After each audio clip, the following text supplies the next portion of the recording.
কিন্তু ডক্টর মোহাম্মদ ইউনূসকে সেই সময় দিচ্ছে না।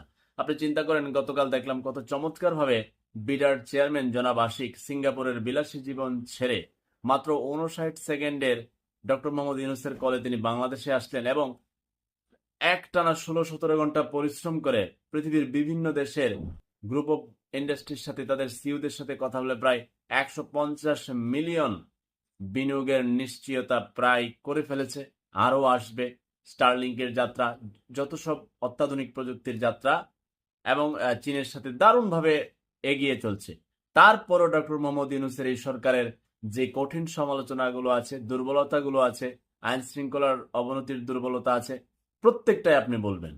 বাট তাকে একটু সময় দেওয়ার জন্য এদেশের ক্ষুদ্র নাগরিক হিসেবে বিনীত অনুরোধ রাখছি এবং আমরা বলছি, ডক্টর মোহাম্মদ ইউনূস এইভাবেই 50 বছর থাকবে? ওনার বয়স কত? ওনাকে